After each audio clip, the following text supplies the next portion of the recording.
পশ্চিমাদের সাথে দ্বন্দ্বের জেরে নিষেধাজ্ঞার খড়গ বেশ আগে থেকেই ঝুলছে ইরানের মাথার উপর। এর মধ্যে এপ্রিলের মাঝামাঝি ইসরায়েলকে লক্ষ্য করে হামলা চালায় ইরান। এতে ইরানের তেল রপ্তানির উপর নতুন করে নিষেধাজ্ঞার বিষয়টি আলোচনায় আসে। কিন্তু এসব নিষেধাজ্ঞাকে পাশ কাটিয়ে ইরানের তেল রপ্তানি চালু রেখে দেশটির অর্থনীতিকে সচল রাখতে সহায়তা করছে চীন। কিন্তু কোন কৌশলে, জানাচ্ছেন সহকর্মী ইমতিয়াজ আলম। নিষেধাজ্ঞার পরেও ২০২৪ সালের প্রথম ৪ মাসে ইরানের তেল রপ্তানি ৬ বছরের মধ্যে সর্বোচ্চ মাত্রায় পৌঁছায়। ইরানের কাস্টমস প্রধানের হিসেবে যার পরিমাণ ৩৫.৮ বিলিয়ন US$। কিন্তু ইরান কিভাবে তাদের তেল রপ্তানির উপর নিষেধাজ্ঞা এড়িয়ে নিজেদের অর্থনীতি সচল রাখছে? এর উত্তর লুকিয়ে আছে তাদের সবচেয়ে বড় ক্রেতা চীনের বাণিজ্য কৌশলের ভেতর।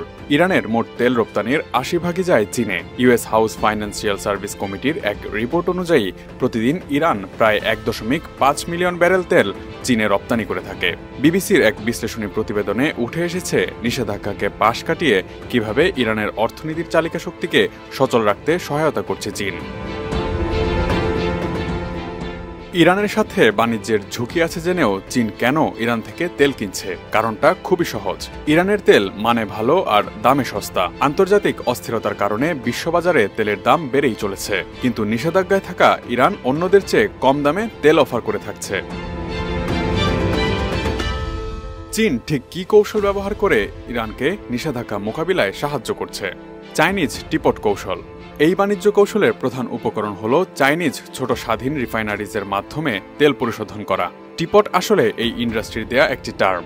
এসব শোধনাগারে ইরানের তেল পরিশোধন করা হয়। আকারে খুবই ছোট ও আংশিকভাবে স্বনিয়ন্ত্রিত এই তেল শোধনাগারগুলো রাষ্ট্রনিয়ন্ত্রিত বিশাল সব পরিশোধনাগারের বিকল্প হিসেবে ব্যবহৃত হয়। এই ছোট রিফাইনারিগুলোতে চীনের জন্য কম ঝুঁকি থাকে, কারণ রাষ্ট্রনিয়ন্ত্রিত কোম্পানিগুলো আন্তর্জাতিকভাবে পরিচালিত হয়ে থাকে এবং এতে ইউএস ফাইন্যান্সিয়াল সিস্টেমের প্রবেশাধিকার থাকে। ছোট প্রাইভেট রিফাইনারিগুলো দেশের বাইরে চালিত হয় না, ডলারেও লেনদেন করে না এবং বিদেশি ফান্ডিংয়েরও প্রয়োজন পড়ে না।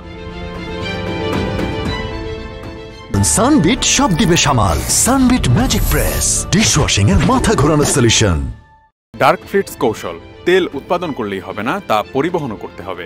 তেল পরিবহনের ট্যাঙ্কারগুলো বিশ্বজুড়ে সমুদ্রে ট্র্যাক করা হয়। বিভিন্ন সফটওয়্যার তাদের অবস্থান, গতি ও রুট পর্যবেক্ষণ করতে থাকে। এই ট্র্যাকিং এড়ানোর জন্য ইরান ও চীন একটি অস্পষ্ট মালিকানা ধরনের ট্যাঙ্কার্স নেটওয়ার্ক ব্যবহার করে, যেটি সঠিক অবস্থান দেখায় না। এসব ডার্ক ফ্লিট তেল বহনের সময় সাধারণত তাদের অটোমেটিক আইডেন্টিফিকেশন সিস্টেম বন্ধ করে রাখে, যাতে তাদের শনাক্ত করা না যায়, অথবা এক জায়গায় থেকে অন্য জায়গার অবস্থান দেখিয়ে ধোঁকা দিয়ে থাকে। লিটল ব্যাংক কৌশল। আন্তর্জাতিক লেনদেনের পদ্ধতি যা পশ্চিমারা পর্যবেক্ষণ করে থাকে, সেটির বদলে চীন ও ইরানের লেনদেন হয় ক্ষুদ্র চাইনিজ ব্যাংকের মাধ্যমে। চীন নিষেধাজ্ঞায় থাকা ইরানের তেল কেনার ঝুঁকি সম্পর্কে সম্পূর্ণ অবগত, যে কারণে তারা বড় গুরুত্বপূর্ণ ব্যাংককে এই লেনদেনে যুক্ত করতে চায় না। এর বদলে তারা যেসব ব্যাংক ব্যবহার করে তাদের কোনো আন্তর্জাতিক পরিচিতি নেই। ইরানকে এই তেলের জন্য চাইনিজ মুদ্রায় অর্থ পরিশোধ করা হয় বলেও মনে করা হয়, যাতে ডলার নিয়ন্ত্রিত আর্থিক ব্যবস্থাকে পাশ কাটানো যায়। Imtiaz Alam, desk report, 18 news.